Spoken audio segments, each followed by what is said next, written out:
Howdy folks, and welcome once again to my weekly blog, twice in a row. I know, I'm going to have to keep that streak going, somehow. Still on the Handycam here, as you can probably see. I don't have a new tripod yet after Susan broke it. I may keep mentioning that weekly until I have a new tripod. In fairness to her, she's actually only broken, I can't adjust it vertically, so you would basically be talking to this, which is an awesome Dolph Ziggler shirt, but, not particularly good for me actually telling you anything. So I'll give a very quick summary of my week, which is mostly what all this is going to be. This should be quite a short one. The ramp up I was doing to get back into DDP Yoga was going really, really well. I did Strength Builder and Red Hot Core today.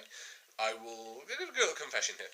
Red Hot Core is a workout which, if I am going to skip any workout on any particular given bad day, what I will always or usually do is I will do whatever the workout is and skip the Red Hot Core I was going to do at the end of it.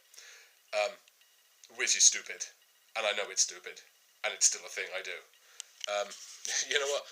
You want a guy that ever gets 375 pounds without occasionally doing stuff that you know is stupid. So kind of, I don't call this a New Year's resolution, because they suck, and they're designed so that people can break them, and they get to February or March, and they have something to talk about the fact that they broke their New Year's resolutions. I don't do that. Rant over. But it's a habit I'm trying to get into. But I have kept it up since I started back after New Year, desperately avoiding the R word. I hate any word that's like restart or reboot or etc. to do with my working out. I absolutely hate, because I didn't restart anything. I just had stopped doing it for a time and then started doing it again. I didn't restart back from square one. That would take. It's all coming back fairly quickly, and I'm delighted with where I am. Having come back and been doing this for 2.5-ish weeks now, getting close to 3 in fact, that's absolutely awesome. I didn't restart. I didn't go back to square one. I was never back at square one. And I think it's an important thing to remember, because the people who tend to call it, I restarted or rebooted, tend to do that over and over and over and over, and they don't tend to particularly get anywhere good. I think I've probably got about 2 weeks until I'm back to where I was, and I've actually made some genuine improvements. I've taken this as kind of a chance to work on my form. I'm getting some decent cardio. It's actually given me a good chance to start walking my dogs regularly, because they both need the exercise because they're chubby. Lovable black Labradors. Both of them need to lose a good 2 or 3 kilos apiece. So, my own food is also going excellently, by the way. It feels so good to be eating so many vegetables. A quick note on that. One of the first of the 2 quick things I'm going to talk about today. So one of the things I've been seeing a lot of people say in various places on,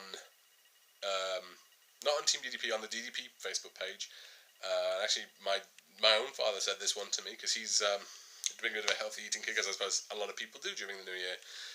They always talk about, I'm going to do portion control. That's what I'm going to do. I'm going to stop eating between meals. I'm going to do portion control. Well, stopping eating between meals is okay, I guess. I would personally argue that if you're hungry, you should probably eat something before you get very hungry and eat something you shouldn't. And surely every time you eat, it is a meal. But okay, I get the idea. I'm going to do a set amount of meals a day. I disagree. Fair enough. The portion control one is kind of weird, though, and the reason I say that is this. Throughout all of the weight loss I've done and all of everything else I've done, I absolutely suck at portion control. I can't do it. Obviously, being a guy that was, not that far shy of 400 pounds, I was very, very used to eating whatever the hell I liked, whenever the hell I liked. And I'm not even going to go into like a sciencey or stomach stretches or anything like that. I don't know if there's anything to any of that, but I will say you get used to eating a massive amount, and when you stop eating a massive amount very, very rapidly, it's difficult to hold on to. So I didn't do that. To give an example, in the food plan I currently eat, I eat about 1 kilo of vegetables a day, which is a lot. The thing is, I do that, and it's to the tune of 300, maybe 400 calories, depending on what the vegetables are. So there's no problem with me doing that. My diet plan easily accommodates 300 or 400 calories of vegetables. And I don't think I could eat any more of those if I wanted to. So I don't do portion control. It's just that the things I eat excessive amounts of are the things I can eat excessive amounts of. If I tried to do what I did with vegetables with steak, it would probably go horribly, horribly wrong. Or pizza, Anything you pick, but that's all I want to say on that subject, really. Just don't think portion control is the be all and end all, and don't think you're making it harder for yourself. I find if you try and just do the whole portion control thing that people recommend. So, one other thing while I'm talking about food, actually, I want to just put a promise to myself on here. At some point in the last 2 or 3 months, I don't actually know where, I started using goat's milk again in tea and coffee. I don't know why, because I like them both black. Well, I do like them both black, but you kind of have to adjust to them both being black. And that is just empty calories. I mean, it's goat's milk, so it's not, it's not as terrible as it could be. But it is sort of empty calories, and when you're working out, it is to the tune of 150, 200 calories a day if you drink the amount I drink. I work 10-hour shifts in an office. One of the things you do a lot of is drinking whatever hot beverage it is you prefer. So that's going to be my goal for the next week or two, is to get those back to being about 6 calories a drink rather than about 40, which is the difference between white and black in the case of tea and coffee, incidentally. The second thing I wanted to talk about, just really, really quickly, because I'm not going to make a huge thing of this, or before anyone gets worried mentioning names or anything, because I can't remember them. Someone mentioned on the DDP Yoga Facebook page, one of them, there were several, that a friend of theirs had gotten what they considered to be somewhat of a backhanded compliment, which, if the phrase doesn't translate, it's like a sarcastic compliment that's meaning the opposite, effectively. Don't know if that's a colloquialism or not. And what someone had said to them in a gym was effectively they were doing free weights, I think, and someone had said, "Oh, well, you're doing really well for a person your size," which they had been quite taken aback about. Now, at the risk of sounding like a Huffington Post article, no one has the right to say anything negative about your body to you. They don't. I'll give a very small example from myself. Susan is just restarting doing the whole DDP yoga, healthy eating thing after her pregnancy. And, after pregnancy in the first couple of months of Lath, where, let's face it, she has well in her rights to do pretty much whatever the hell she damn well pleased. Now, one of the things I say to her when it comes to even something like constructive criticism about size, shape, etc., and I do this to my students in my classes as well, all I can do as far as food, exercise, etc. is concerned along these lines is tell a person when what they are telling me they want does not sync up with what it is they are doing. And all I am entitled to do at that point is say, these two things, they don't make sense together. You have to either change what you want, because I don't care what size you are, you can still be happy, right? So if if what you want is making you miserable, but you can't change what it is you're doing, you have to change what you want. I recommend trying to change what you're doing first. It's easier, and usually more fulfilling in the long run. But all any person should be able to do to you, as far as negativity is concerned, when it comes to weight gain, exercise, etc., is that tell you when what you say you want isn't what you're doing.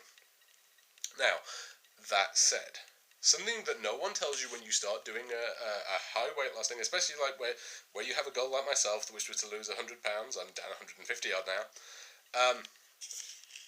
you are, all of that above said, opening up your body as a topic of discussion.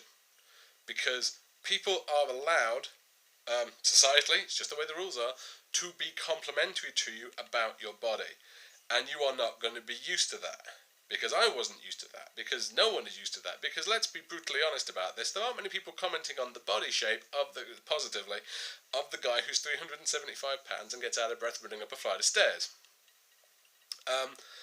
Now, the flip side of this is, the only advice I've got is, it's going to happen. You have to accept the fact that when you start to lose weight, you are going to open up your body for people making positive comments. Positive comments are the only sort they should be making, but they're still going to do it. You won't be ready for it. It will completely weird you out. You will probably accept the first few very, very, very badly. To be brutally honest with you, I accept praise kind of badly anyway. See my last blog about getting better about positivity. So to anyone who stumbles upon this blog, or a few people asked for the link to it on the DDP Yoga page, who is in this situation, who is maybe very sensitive about their body being mentioned, let alone complimented, I can't prepare you for the first time it's going to happen. I can just tell you it's going to happen. You are opening up your body as a topic of conversation. That is what changing your body does. Because all we do all day is spend all day looking at each other. I'm nocturnal. I've been nocturnal for about the past 4 years. And I still see enough people to comment on the changes I make to my body when I make them. So sermon over. I just wanted to cover that one very, very briefly. He said, looking at the blog being almost as long as last week's. Anything else to mention? No, just as always, a huge thank you to the people in Cork who are attending my DDP yoga classes. Another one coming up Thursday. If anyone is from Cork who watches these who is interested in attending one, please feel free to drop me a message. Until then, peace. I'm out.